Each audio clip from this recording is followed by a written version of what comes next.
Hello, everybody out there. This is Brin for Nerd to Know Media on Phoenix FM 92.5 FM. I believe I said that correctly. And I am joined this week by. Darragh. Cave. Yeah, and this is for the 86th episode of our wonderful, wonderful show. So, how's your week been, guys? It's a nice, quiet, intimate episode this week. Laid back, late night. Yeah. Easy listening. Oh, yeah. Oh, yeah. I've had some time off, which is crazy. It's weird that I have time off, but I'm in between jobs at the moment. It's that weird thing where you're like, could start a new job straight away, or you could just take time off. And I'm like, yeah, I'm totally doing the second. So the downtime is necessary. Yeah, it really is. You burn yourself out otherwise. It's like, no way. But I'm in the middle of college assignments, so I have time to do those. And I finally finished Watch Dogs 2 yesterday, which I must say, I don't know, if you guys want to get into that first, but I have a lot of goodwill for Ubisoft now as a result of it.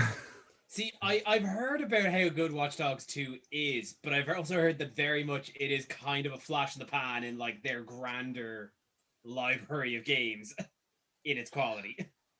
Okay, well, look, I guess we are starting here. Yeah.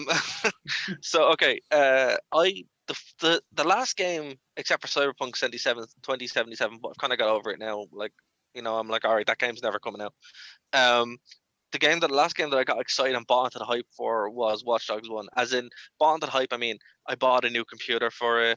I was working as an editor for GameSmack at the time, and the editor was like, "Hey there, I know you're waiting for this. Here's a free copy of the game." And I was like, "Sweet." Sat down and played it, and I'm like, "This is pretty bad." But you know what? Maybe it's bad because of the computer. I'll get it for the PlayStation 4. No, I'll get it for the Xbox 360. And then I'm like, "This is still pretty bad. Maybe I need to wait for the PlayStation 4." So 2 years later, I was like, "You know what? Maybe I'll get this for the PlayStation 4." And I got it, and I was like, this is still pretty bad, but I need to try play it. And then I couldn't do it anymore, and I was like, you know what, maybe this is a bad game. And then I got Bad Blood, and I'm like, actually, this is a little bit better, but still pretty bad. And then that was it. The devastation. I had to just, go with that realization that was. You only really got as far as stage 3 on the 5 stages of grief with Watch Dogs 1, so. Yeah, but I think it's because I did them 3 separate times. It kind of balanced out. I'm truly just shocked at the amount of hope you had for it. Like, how many copies did you get before you gave up? 3 copies. That's just three different and 3 platforms. As I said, it's the last one I fully bought into, hook, line, and sinker. So Watch Dogs 2, I was like, I bought it when I got my PlayStation 4 like 4 years ago. 3 or 4 years ago, and I was like, all right, you know what, I'll get around to this eventually. And every time I tried to pick it up, the pain just came back. And then I just got into it, and I was like, this game is actually really good. And then, I was in San Francisco last year before, and it's amazing how, accurate it is. It's literally like, you're walking around the city and you're like, oh, I've been here. This is really familiar. So it's just like, that was really impressive. Then the story was really good. Then the characters and it's pretty. Then you realize you're like, this is everything that they said the first game was supposed to be, and that's kind of disappointing because you're like, right. Obviously, I played it because Cyberpunk didn't come out when it was supposed to, and I was like, okay, I'm not buying Watch Dogs Legions because apparently that's terrible, and it is. It's really bad. But yeah, it's just upsetting because like no matter how good Watch Dogs 2 is, and it is very very good, it's still tarnished by everything else in the series. It's like it's that, as you said, Kev, it's a flash in the pan, but like it's like a magnum opus flash in the pan, where it's like they figured out the perfect game that they were aiming for completely by mistake almost, because now they've backtracked on everything that they did and made an even worse game with Legions, See, I think what I always find with Ubisoft is, regardless of kind of what game, I always find that like that them as a studio just seem to always fall back into the same design loop. Yeah, and I think that was exactly what I was going to say. Once I clocked that, I think I played like 2 Assassin's Creed games and then a Far Cry game. I was like, these are just the same games. What's okay? Yeah, the only difference between Far Cry and Assassin's Creed is that one is in third person view and one is in first. And See, what I would say is it's kind of like you're right. You guys are 100% correct. But the thing about it is, there are those outliers. Yeah. Oh, no, there there absolutely are is. outliers and we can name them, but like it. You can name, but that's what I mean. You can name them on Yeah. one hand almost. But It's the like, the problem is that it's the games. Like I think it's like when I think it's the ones where you've played them and you've gone like, this isn't actually as good as I wanted it, as I hoped it would be, and it just puts a bad taste in your mouth. And then when you play the other ones again, you're like, yeah, oh, I can still taste the crap on this Like, one, and I here's- love and this here's- one. that's the And- problem. That's the Here's problem. the one yeah. that got me, and I think I'm going to get some shtick from both of you on this Yeah. one. I only recently actually got around to playing Black Flag. Oh, Black Flag's so good. I Oh, think man. like once I kind of realized, I was like, oh, I couldn't even finish the ship tutorial. yeah, like Yeah, it was I like, was just like, nah. I just screw this. kind of get like, I'm just kind of getting flashbacks to playing Assassin's Creed 2, and I'm just Yeah. like, I don't And want to have another Assassin's Creed 40 hours 3. of this. No, you see, okay. I never played 3.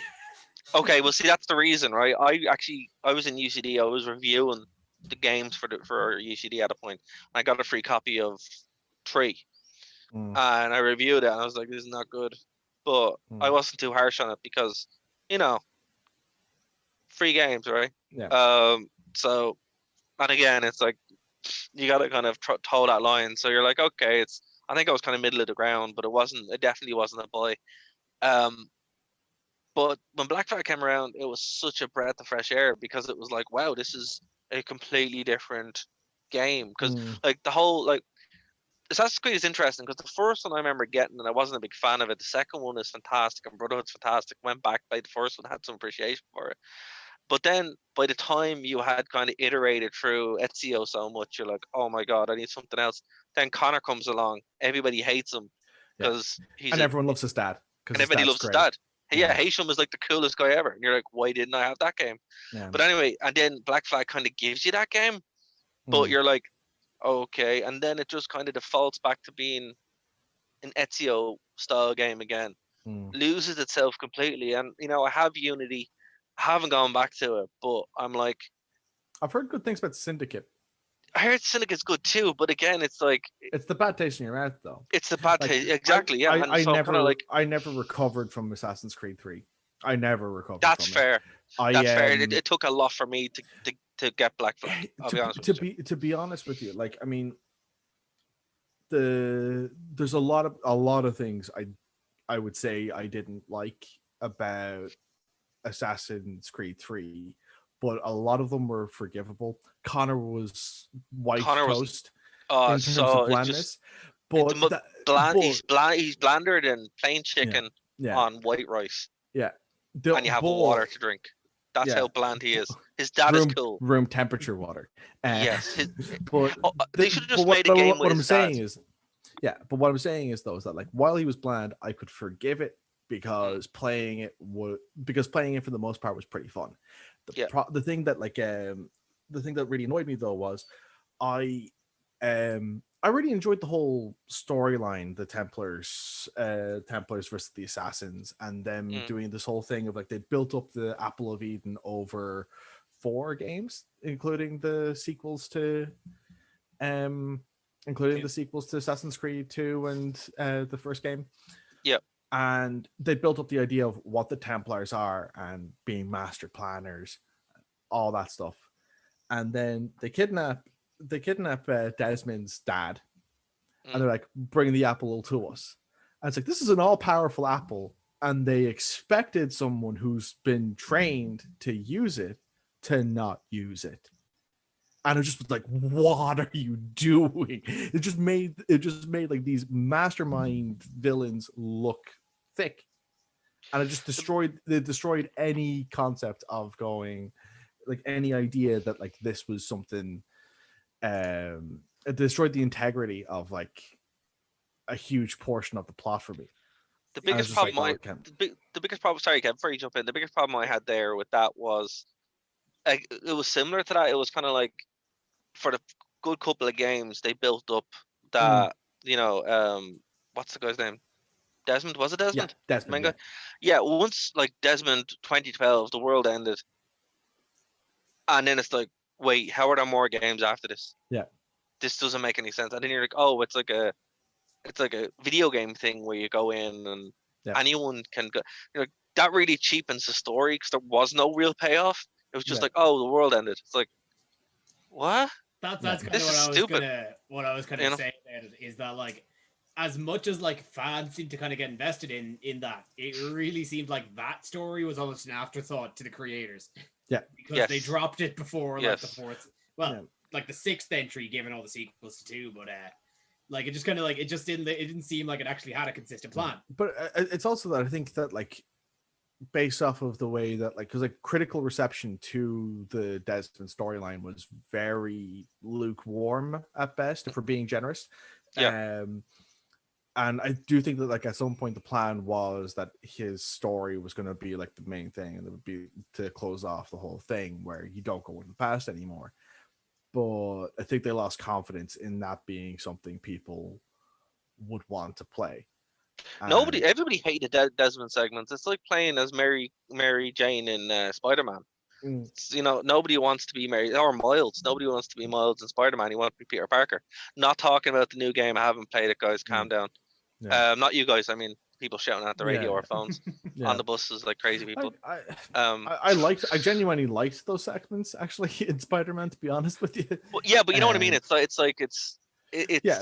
kind of like flipping that thing where you're like, wait, I think one of the appeals initially of Assassin's Creed was, oh, you're playing in Crusade times as an assassin.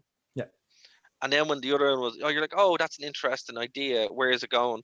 And then it kind of goes nowhere, and you're like, what's the point? Like, what's the overall story here? You know what I mean? It's very inconsistent. It's like with it is a framing device made out of toilet paper.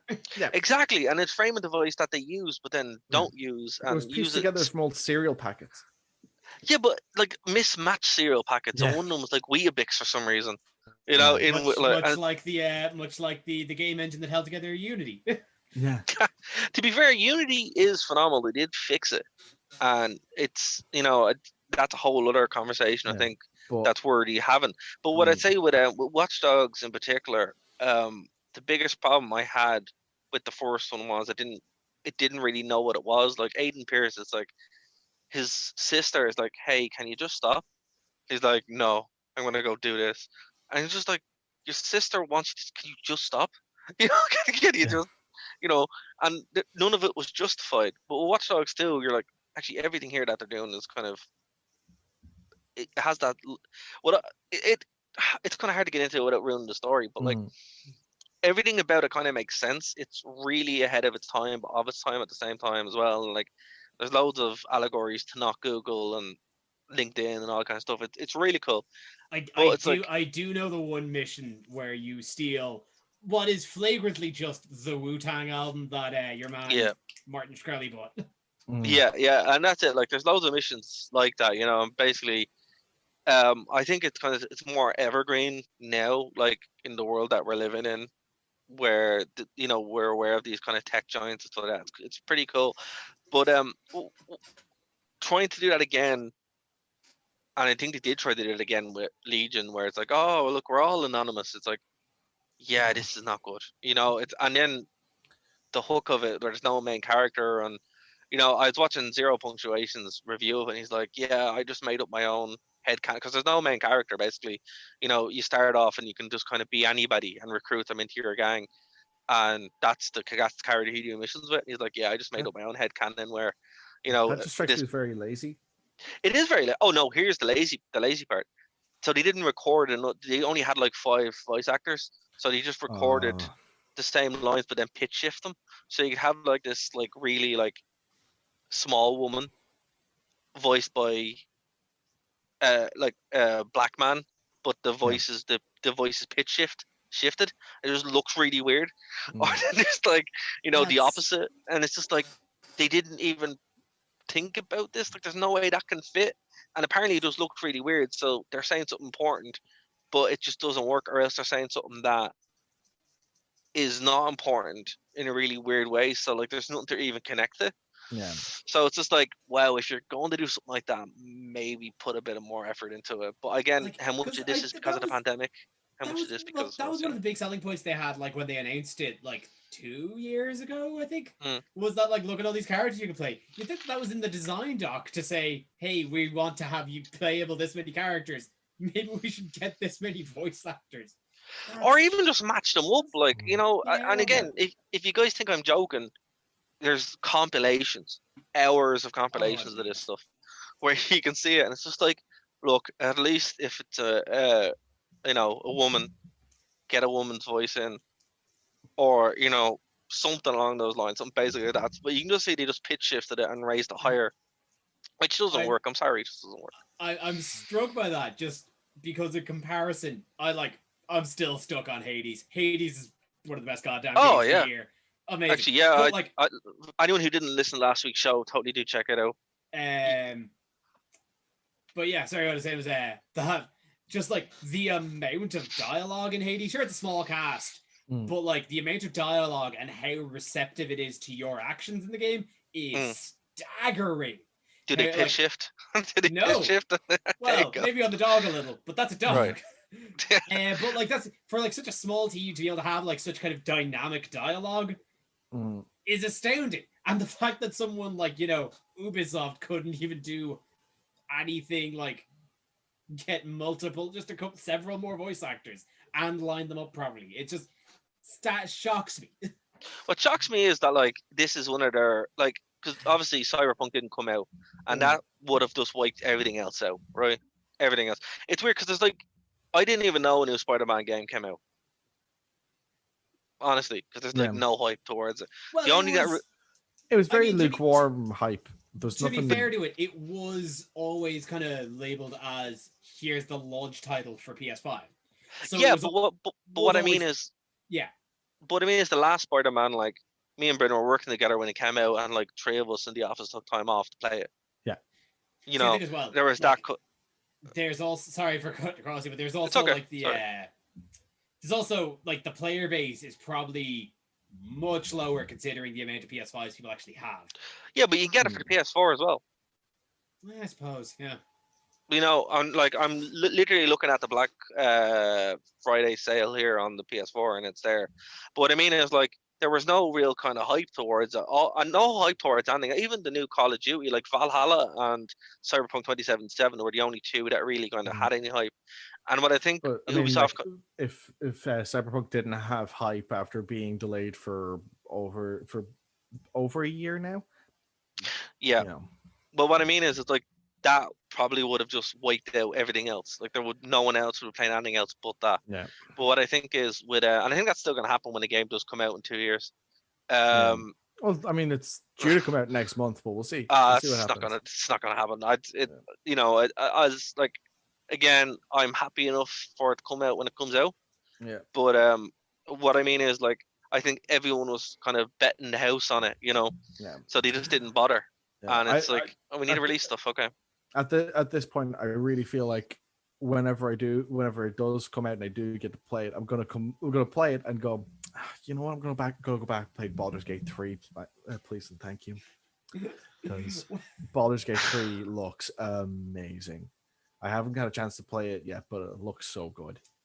I've played it. I've hung out with people on Discord while they've played it, and it's been a blast. Yeah. Yeah, because that's only the beta as well. Like, yeah, and it looks stunning. Like, I mean, I was playing I played Divinity Original Sin 2 by the same developers, and like that game before Baldur's Gate 3 was like one of the best, like one of the closest like analogs to playing Dungeons and Dragons, but on a game, right. Like in a video game.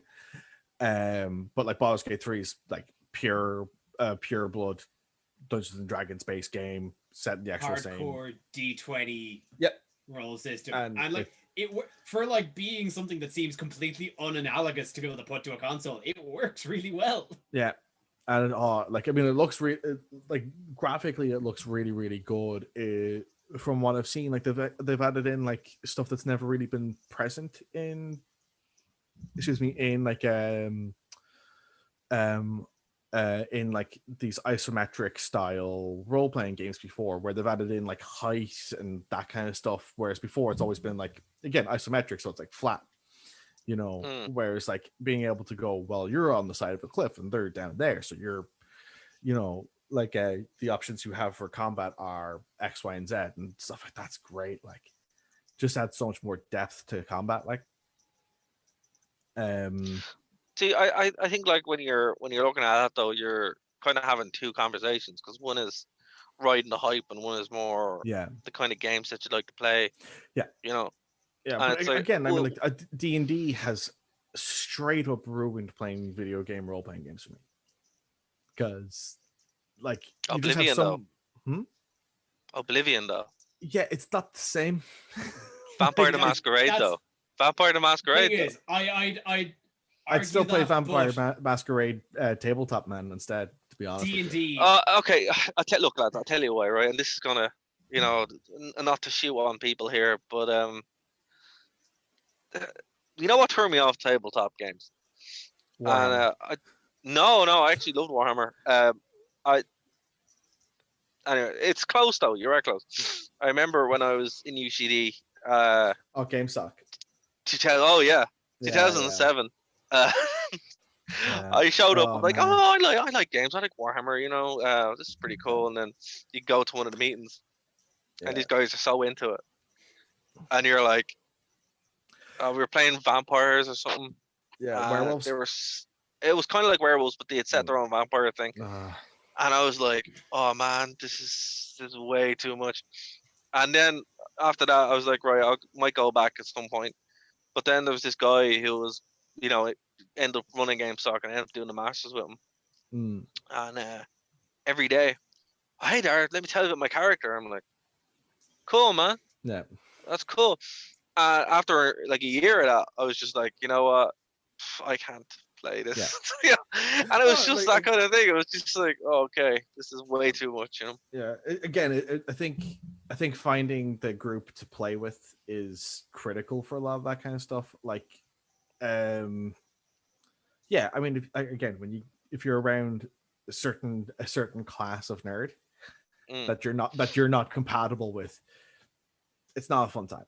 It's not a fun time at all. Like, and you know, it's weird though, but I think it's like anything else, because I had a similar experience when I was in San Francisco, and I was brought into a room to talk to some people, and they're like, oh, hey, you like Linux, go talk to these Linux guys. And I swear to God, it was two people just talking at me for like 15 minutes straight.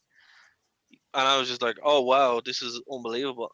You know, and as much as, you know, yourself and myself like Linux, Brin, it's like, I think when you like anything, and it's like, it's just that like up to 12, you know, it's like, whoa.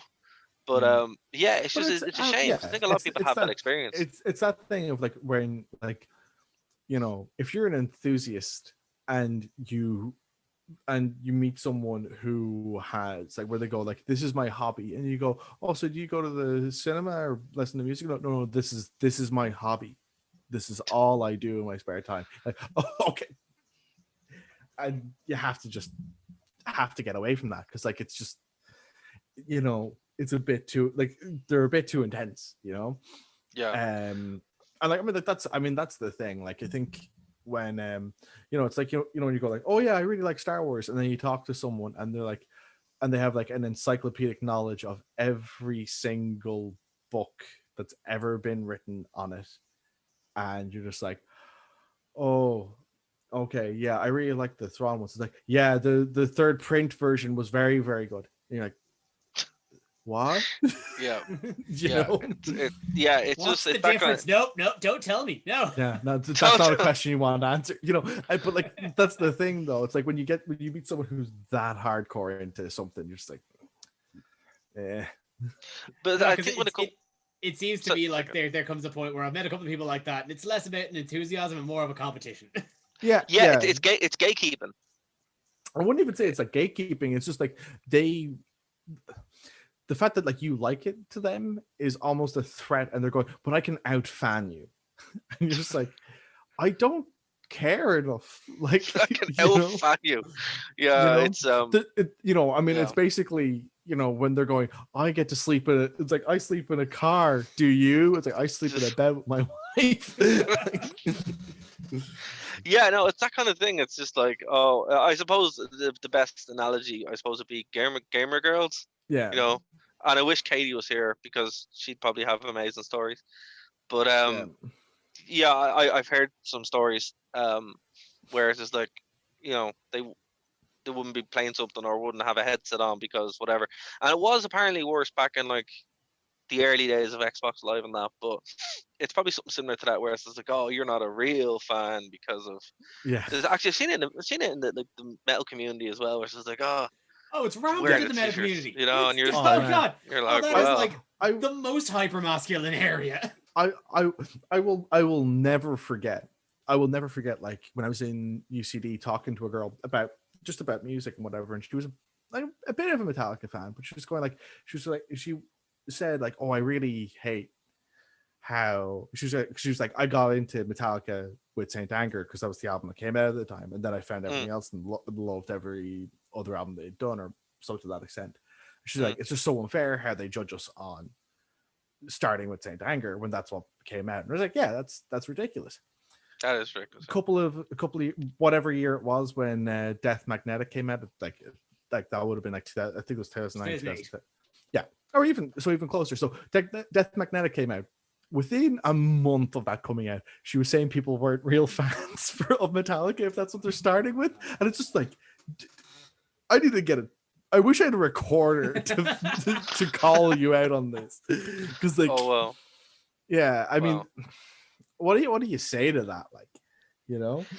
Yeah, it's kind of hard. Like it's I think it is because like you wrap identity up to it. I think that's what it is. Where like your identity is this, you're not. Yeah. And you see that with loads of things, and I think that's a good comparison because it's like, you know, people, even wrestling fans, it's like, oh, I only like this because, you know, this is my thing. Yeah. You know, like, instead of just this is the thing that I like, you know. Yeah. Again, like it's one of those things where like people just go like, but this is what makes it good. So therefore, if you like it for other reasons, you're not a real fan, and you're like, okay, that's not really how liking something works. But okay. But that's what I mean. If you're defending something and it defines who you are as a person, you're gonna have these strict tenets, you know. And you know, it's for me with role playing games outside of video games, because there isn't some dude standing there with all these questions, and you're like, just want to roll the dice, you know. But totally fair. Like again, it's one of those things where like I think like one of the joys of it is, again, I mean, like, again, you'll appreciate it. You'll appreciate what I'm saying here. Like one of the things that I really like about role playing games on pen and paper is the level of customizability is a lot deeper than it is in video games. Like there is customizability. I'm not saying there isn't, but it really does go to quite a deep level when you're playing pen and paper for the most part. See, I do think there should be, like, you know, we said this before, there should be a Tinder for D&D. Yeah. And you know, so it's very so I know a lot of people who want to play it, and I know a lot of people who are playing it now, but as you said, Kev, they have their own group. And same with you, like on top, like you might find people that like it, but they might not like it the same as you. Yeah. And like there is that kind of, you need that level of cohesion. Yeah. There's like, again, there's a guy in my group who he loves the XCOM games, so that's how he wants combat to be, which is great because he has a really good tactical mind for when we're doing combat. But when he's DMing, it's a nightmare for everyone else because he's basically playing XCOM against a bunch of people who aren't as into strategy and combat as he is. You know. Yeah. But could I reel off one horror story? Sure. Not myself. One of the people in my group, they got invited to join a game. Turns out they knew somebody in their area, played D&D. Got invited, like, it was, I think they played, they're older people, so they played like an old 3.5 game. Yeah. So my friend, they were like, oh yeah, no, I can get right. I can get down with the 3.5. I can get down with that crunch. So they build up a character, and it's like, no, it's pretty light on fantasy, very kind of medieval with some light fantasy elements. It's like, okay, that's fine. So we're all gonna be humans. It's like, okay, that's what it is. The more they got into it, the more that my friend realized that they were just role playing the Crusades. All Which paladins. Which one? The Christian one. There's 11 of them. Which one specifically? You know what? I don't know. Probably an amalgam of most of them. Because to be fair, right? You're going to Jerusalem. That's pretty standard. But if you're going to the Qatars and a few others, that could be pretty wild going through France. But yeah, no, it was just got that kind of taking this knowledge and just kind of retrofitting it to D&D. And my friend was like, "Oh, that's how weird. do I tell this guy I don't want to commit xenophobia in a fantasy game?" Oh man, but that's like, I mean, that reminds me of the game Kingdom Come Deliverance. Yeah. My favorite thing is that someone made a Game of Thrones mod for it. Oh my god! And it's like, it just puts a smile on my face because it's like, okay, someone could easily just play Skyrim and have pretty much the experience they're looking for, but no. I know. Having friends that play Kingdom Come Deliverance, that is a hardcore fan base that wants a very specific game. Yeah. I have Kingdom Come Deliverance, and it's Game of Thrones. I think works the best in it because that would work the best because it's it's like the Tolkien to Game of Thrones. Where like your Skyrim is, you're gonna have a great time. It's gonna be, it's nice and light. Kingdom Come Deliverance is a bleak game. You have to learn to read. You have to learn to read. Like if you're washing your clothes, you're washing them with urine. Yeah, I'm gonna take this out here to plug Cian's episode with my friend David O'Connor, where they talk Kingdom Come Deliverance, and just like it, he's been trying to get me to play it for years now, and it just seems bonkers that this is a game that exists. No, to be fair, I do admire it because like there's certain things in it when you're playing it, and if you're not wearing the right clothes, for example, people are like treat you badly. No, if you're not wearing specific kind of things, people are like won't talk to you. And the fact that that's there is like, so it is kind of cool. But as I said, did I have a good time playing it? No. Did I play it for long? No, but I admire from a gameplay perspective, from like a mechanical perspective, it's very impressive with how many things it does. Doesn't sound like it's for me though. Yeah, surprisingly, I don't play video games for the technical achievements that are accomplished. Yeah, as I said, I got it and I was like, this seems really interesting. And then I played it and I'm like, yeah, but I can fight dragons. I can be a vampire, in Skyrim and Oblivion. I'm like, I'm just gonna do that. That's more fun. But look, whatever people like to play, I'm happy enough. What I would be interested, if anyone does want to read a bit of Crusades, there's a good book called God's War. It's like really thick. It covers all the Crusades, like the 11 of them. But my head is blown by that. I'm like, so did you do all the geopolitical elements of it, and then is there equivalent of the Islamic? Not me. I'm just my mind is blown by that. I'm like, how does this happen? Because even the movie Kingdom of Heaven that came out, that like scratches the surface, and you're like, I don't know. I did a degree in history where I studied European history and the Crusades in detail. I'm like, there's a lot to unpack there. It's like, wow. Again, not knowing the situation, if I had to guess, I'd say they didn't have a degree in history, and we're just like, yeah, they invaded and they killed. Yeah. Wow. Jeez. Well, that alone just says it. Right? That's the assumption I'm taking away. Yeah. Well, I wouldn't be my idea of a good time. I'm not gonna not my idea of a good time. But yeah, man, Kingdom Come Deliverance. I don't think I'll ever go back to it. I'm actually looking at it right now. I'll never play you again, game. But you know what you did. I have to say though, it does. Anyone who hasn't played it, I would say, it is a marvel that it exists, but it's very bleak, and not bleak as in like Fallout New Vegas, where Well, that's you a get fun shot in the bleak. head. Yeah, it's That's a fun bleak. bleak. Exactly. It's actually funny story to on the same topic.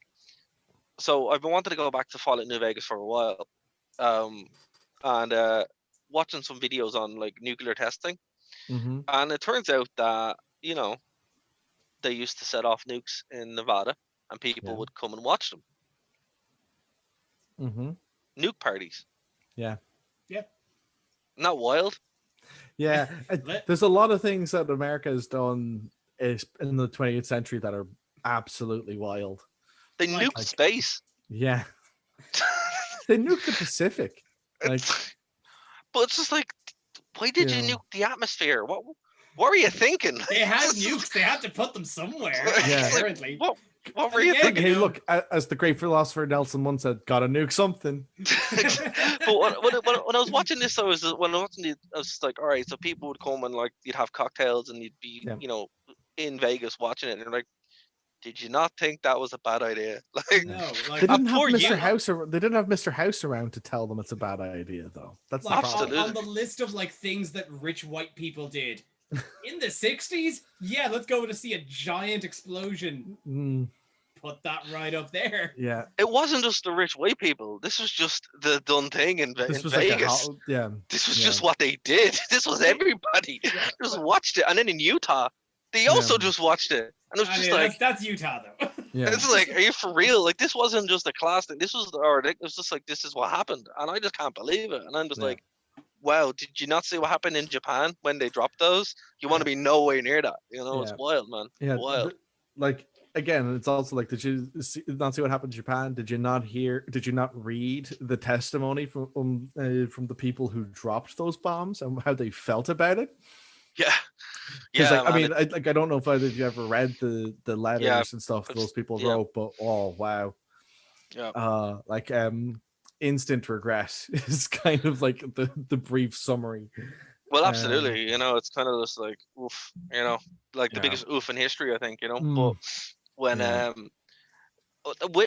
with New Vegas in particular, like, it makes more sense now. When you're playing the game, you're like, oh, this really makes a lot of sense. Yeah. And particularly even when you're in the game and you're kind of walking around, you're like, this has a legacy of that. You're like, how much did this change? Well, not much. It's like the strip is still there. I just think it's crazy that like that isn't a thing that's known. And it turns out that in Kazakhstan, there's a similar facility that was done by the USSR, and they pretty much nuked it all the time, but didn't tell anybody. And it still has like the highest rate of birth defects in the world, because it's the most nuked place in the world. So basically, America paid out like 1.9 billion in like compensation, and the USSR paid $9 a year. God. Or something like that. Some good videos on it. It's very bleak though, but that's what I learned about this week. Thank you for telling that to people at around 5:30 on a Saturday evening, Darragh. That's guys. If I have to know about it, you have to know about it. So, but I mean, that's one of those things though. Like, especially with like that's one of the great things about Fallout is there's so many different from like the games I don't care for, like Fallout 4 or 76. Like, does anybody care about Fallout 76? No one cares about it. Not even the developers. Yeah, but even in all those games, they come up with like some really interesting ideas. And there's always something where you can go that you come away from and go, oh, I actually have to hit pause and think about this. Just for a little bit, because like they just like I think it's a part of like having a really good setting for stories and a really good setting for morality tales that just makes it so interesting. Like, one of the things I'm looking forward to as well with Fallout 4 is that there are so many mods coming out and some really interesting mod projects. Like Fallout London is going to be a thing. Yeah, on the Fallout 4 engine. Yeah, Fallout London. They're aiming to make it so that it's more like a charisma based like skill, like So like basically more around dialogue options Actually, rather interesting than point. rather than Interesting point on being that. like combat. So Interesting on that point, Brin. One of our favorite collective YouTube channels outside Xbox did a video on how to make the games accidentally harder. yeah, And turns out in Fallout 2, if you sink all your points into like no intelligence, if you don't give yourself any intelligence, the game gets exceptionally hard. yeah. So it's always been there. Also, if anyone is interested in Kingdom Come Deliverance, it's €16 on sale now at the moment for PS4. Yeah.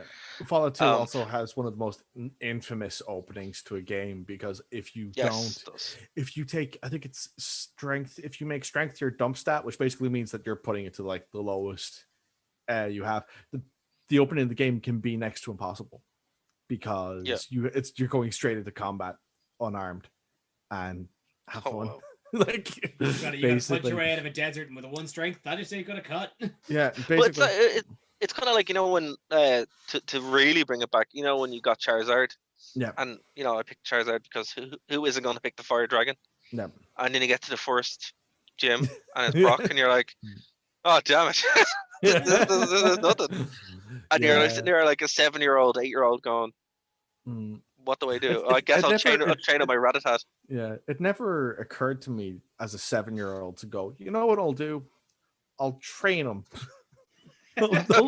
I'll train him until he's a Charmeleon, and then we'll see how this goes. Like, never occurred to me to do that. Never occurred to me to go, what Pokemon are in this area, and can I have 6 of them?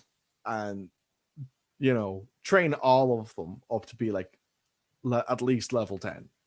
That never occurred to me. No, it's because the question in mind is why no work? Why? Yeah.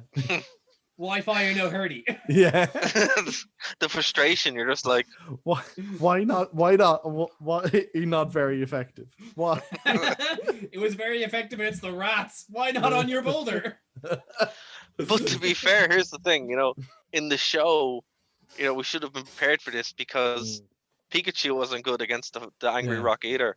Yeah. So and it's then just you like get a Thunderbolt against a Sprinkler, and then it was better. But see, that option wasn't in the game, which should have been. No, it should have been. Yeah. Light to everybody. This Game Boy Color game needed to feel how much you wanted to win it, and therefore let you win it. Yeah. Power of beliefs. That's how you win. Yeah. Just like the Yu-Gi-Oh games are all about friendship. Yeah. There's the friendship button. Yeah. Heart of the cards. Oh man, Heart of the Cards. Heart of the Cards is a real thing. I'll have If I don't know if any of you guys remember the German oral, but we'd have to pick out. You had to pick out the card, pick out the one, and you like Heart of the Cards. Pick the one that you remembered. No, compared to the others. I did French, so I have no idea what you're talking about. Did you not have to pick out your situation that you had to bring out? No. Oh, like that was like a project thing that you'd already prepared. Yeah. In the pot. Yeah. Oh yeah. That was fine. So Heart of the Cards came into big importance then. I'll have you know. No, I just picked mine I was like pick whatever I wanted, so I was like, that's grand. Oh wow. Yeah. Look at you. No, we had to just kind of go for it and hope we get sent to the Shadow Realm, which apparently isn't a thing because they just killed them in the Japanese dubs. Yeah. And well, hold on, Japanese Kev. dubs. Yeah. Kev, when are you going to do a Yu-Gi-Oh show, man? I'm waiting for this for ages. I'm like, come on. Hard questions. I just want an excuse to watch all of you, not all of Yu-Gi-Oh, but Battle City again. Yeah. I think, just like, to be fair though, Bridge. Yu-Gi-Oh Bridge is if I do end up doing a Yu-Gi-Oh one, I'd actually probably end up going for season 0. Oh yeah, well that's fair. Totally fair. Green-haired Kaiba and Yugimoto setting people on fire. Yeah. That's the best season. Yeah. Screw the rules. I have green hair. Although Battle City, close second. Battle City for me is like 6th year, every day after school, coming back and watching Yu-Gi-Oh, because that's how cool we were. Watching Yu-Gi-Oh on the Den. Also, the Den is back for some reason, and they don't have any but they don't have any cartoons, so it's like, what's the point to this? It's like merchandising. Yeah, but I'm like, did you not realize that the people why you watch the Den was so you could watch Yu-Gi-Oh? If they put Yu-Gi-Oh in the middle of it, absolutely, man. But just having them there doing stuff is like, and to a lesser extent, card captors. I never watched Card Captors. Card Captors was good. Was Card Captors in the Den? I don't ever remember It that was, being yeah. there. Yeah, it was, yeah. I don't remember that. Yeah.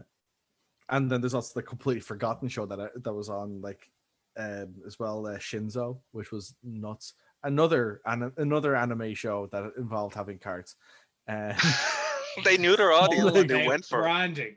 Yeah. Catch that Pokemon clout. Yeah. What they were hoping for was, it's like what on Amazon Prime, right? There's like loads of these movies that like are knockoffs of actual movies. Mm. So like there's like The Nun with two N's, right? And then there's like The Creepy Nun, right? And I swear, like these movies are there, right? Mm. And they're all basically trying to trick you to watching them because they're trying to be the Nun. One actually caught me, right? So I've been trying to watch this movie Eden Lake for ages, and it's a pretty decent movie actually, with Michael Fassbender. And I was like, okay, couldn't find it, and then I saw Eden Drive, and I was watching for like 40 minutes, and I'm like, Michael Fassbender hasn't shown up yet, and this doesn't seem like the movie that I heard about online. It wasn't. They had just shot 3 of these movies that were called Eden Drive and placed them around, but were free, and I was just like, this is so. How does this pay? How is this your business model? Just make movies that you might watch, and I think that's kind of what happened there, where it's like, oh, you like Pokemon, do you? Well, here's off-brand Pokemon. You like Yu-Gi-Oh, do you? Well, Digimon.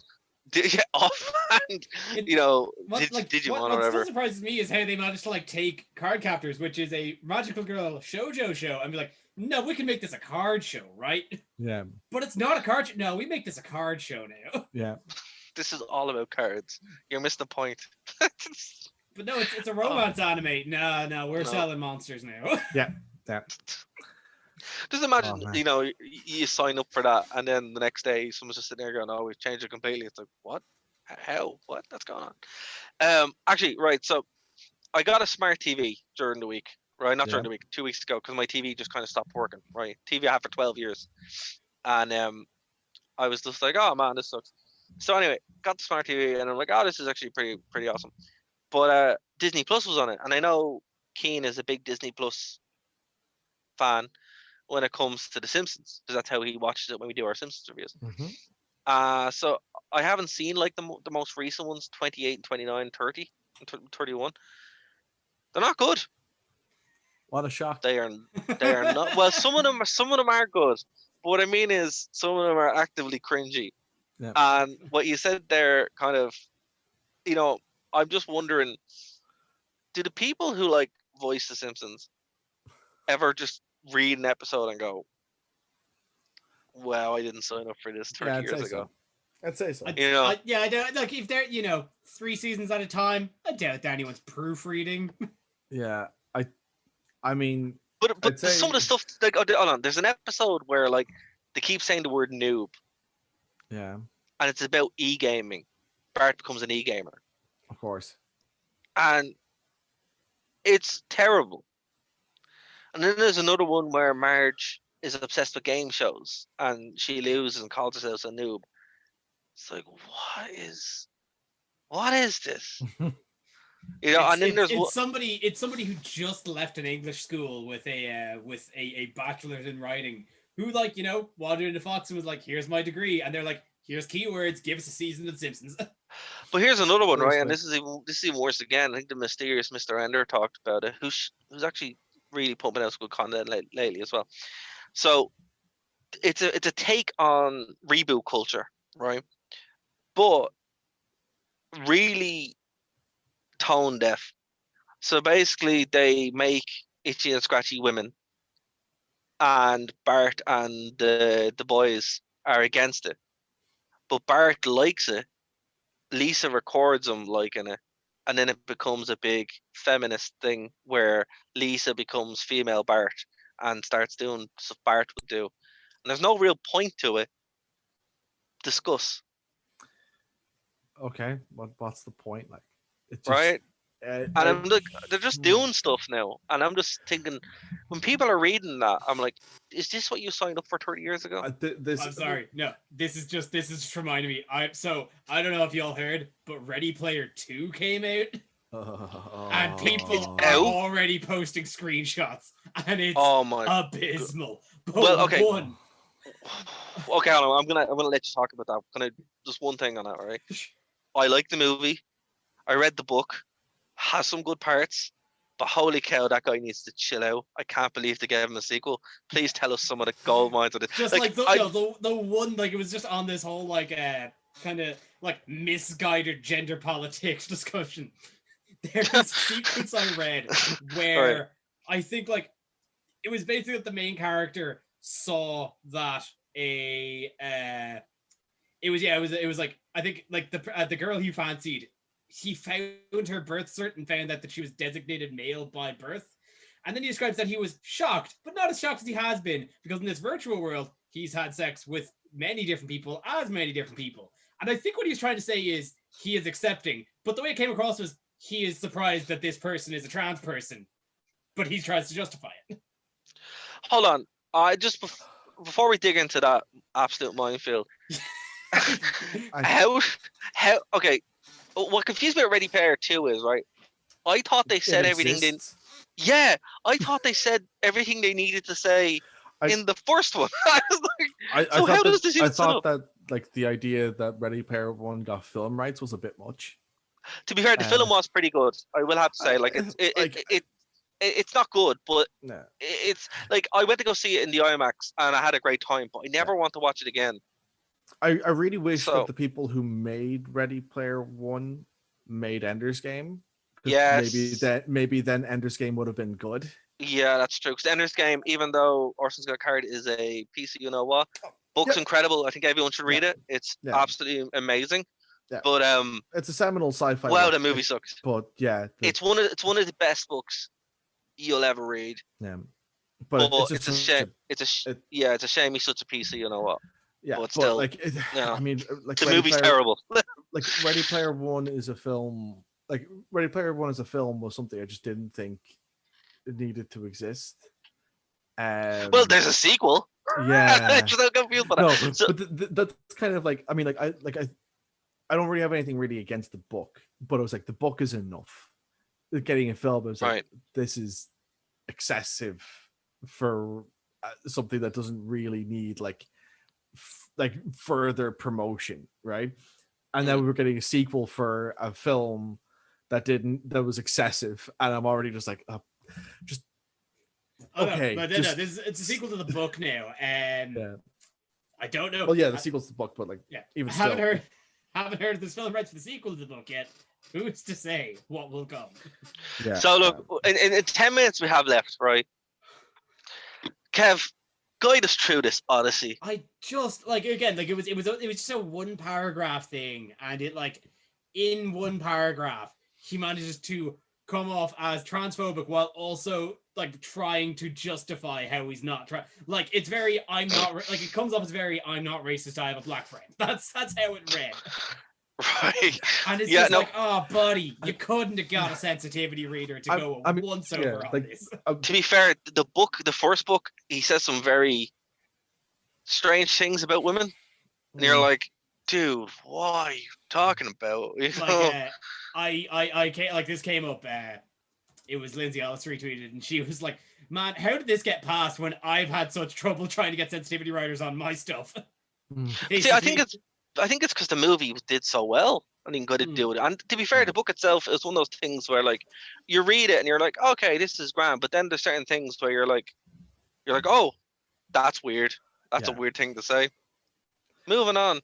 It's like, it just kind of like the stealth stuff, because there's so much things that you know in it. You know what I mean? Where it's like, you're like, oh, I remember that. And then you just kind of gets through it. And maybe that's how it happened. But I don't know, man. It just seems like such a bizarre thing to say. Bizarre is the word, because I don't think it's hateful. I think it's just No, bizarre. it definitely reads as misguided. Yeah. Yeah, and it sounds like Even he's ill-advised. Yeah. It sounds like, it sounds like he's doing the exact same thing he did in the first one again, but yeah, more somebody like misguided. it really seems like, you know, he's not going out of his way to offend them, but somebody just sitting down and explain to him what he did wrong. Yeah. Like, dude, you know, maybe don't. Yeah. Can you not? Like, I mean, they're definitely like what I will say. In his defense, there are definitely worse ways he could have said what he said, but Absolutely, yeah. like, But that's not a glowing review. No. It's just like, I see what you said here. It's pretty bad, but it could have been worse. It Not a good review. It could have been so much worse. Not good. This has room for improvement. It's already on shelves though. Yeah. Oh wow. Oh, and he can't patch books. Not yet. No. Sadly, Not yet. this isn't a Cats thing where you can fix it in post No. and remove the butthole, which is what they did. Yeah. Shocking stuff. They should have kept the butthole. Yeah. Apparently, people went to go see it specifically Yeah. for that. Again, Yeah. sorry for everybody at 5 o'clock on a Saturday. Yeah. But again, these are facts. We only Yeah. deal But with hey, facts. if you need something to do on your Saturday evening, Yeah. Cats. Watch Yeah. Cats. Watch But Cats. again, Cats. like, I mean, like Cats. I think there was a bunch of people like that had a very similar reaction to it, which is that they saw the trailer for it. They were like, "This is a train wreck. I'm going to see a train wreck. I'm excited about seeing a train wreck." And they came away from it going, "It was a train wreck." It's exactly what I wanted. Like, Yeah, I I've had seen- this. I've seen similar people remember when the first Sonic the Hedgehog trailer came out. Oh And dear, they're like, yeah. So the same level of excitement come up for that. Like, this is going to be a train wreck. I'm going to see a train wreck. It's going to be so bad. And then they fixed them. And then they're like, "Oh, I don't want to see it now." It To be looks fair- possibly mediocre now. Yeah. I really enjoyed the Sonic the Hedgehog Don't movie. speak ill of the fifth highest grossing film of 2020 worldwide. But like, yeah, when I watched Cats, here's the mindset I was in. I was away with my girlfriend, and in one day we decided to watch Troy and then Cats, and that's a double feature if you ever have a night. Wait, Troy the movie with Brad Pitt's Troy. Brad Pitt. Yeah. To be fair, it's aged better than I thought it would, and at least it's more accurate than the one that the BBC did for some reason, which I just couldn't get Makes past the no goddamn sense. name pronunciations. They got all of them somehow worse than wrong. I think Menelaus Yeah, but- was bad. Patroclus, and obviously that's getting aside from the straight washing of Patroclus. Like, Mm, well, dude, Um, they've been doing that since oh yeah, but Yeah. like his cousin. the 16th. They've been doing that since the 16th century. So Um, it is what it is. What it is. it is what it is. You can thank many translators for that. But what I'd Yeah. say is it's better than what the BBC did. If you haven't seen BBC's Troy, holy cow! You want to talk about things that just make no sense? It's like, did you read Homer? Did you? 'Cause I don't think you did. You know, it's like, oh, it's I'll gas. check But that out. That sounds Wrong awful. I have to watch Homer. that. wrong. Yeah, I think they were reading Homer Simpson yeah. instead of Wrong the- Homer. But I don't know. I you know what? I don't know why they made Troy. They should have made the Odyssey, because the Odyssey would have been a lot more fun. And I think you can make the Odyssey as a Paul Rudd movie, Judd Apatow movie. Yeah. Then that would be awesome. Oh That no, would they be a just cool like movie no. to watch. Troy was made because they got like a bunch of hotties together and was like, how about we just have these hotties fight? What book have we not done yet? The Iliad. That's a Yeah. silly name. Troy. Yeah. There you go, Brad But- Pitt. You're Achilles good. now. To be fair, right? They The were trying to casting of cash in on that Sweet Speak Gladiator money, so they had to do something. But That actually, the yeah. the casting of Brad Pitt is perfect because the way he's described in the book, Mm. pretty much Brad Oh, Pitt. The Like, casting to be actually of fair, that movie is spot way on. better than it has any right to be. All like Bana as Hector, Absolutely. pointed, Yeah. Orlando Bloom as Paris Yep. is spot on. Spot Oh on, God, yep. who was? I can't remember his Wasn't name. Sean Bean Odysseus? Or am I Sean Bean was misremembering? Odysseus, yeah, Uh, which is also who- perfect, by the way. Who was the guy that played Agamemnon? Oh, was it Brian Cox? Was that it? I can't place his name. But like I remember him spot on. He was that exact like perfect sort of hubris character. The name is I don't know, but The only one that seemed a little bit odd to me yeah, was it's Brian Cox. Brian Cox was Agamemnon. was The only one that Agamemnon. seemed a little odd to me was Brendan Gleeson's Menelaus. to be fair, when Brendan Gleeson shows up on anything, it's a little bit strange. Hey, Like he's got his wheelhouse, but he does have his wheelhouse, but he shows up and you're like, it works actually. It's just nice to see Brendan Gleeson get work. Yeah, absolutely. To finish it up, though, right? Work in 2005. You know what? It reminds me of the greatest casting choice of all time. Highlander, the first Highlander, where Christopher Lambert didn't speak any English and only knew the script. But what's funny about it is Mortal Kombat 11 is out now, and they've released a skin of the Mortal Kombat movie. Oh, brilliant! So if you have Mortal Kombat 11, you can have Christopher Lambert.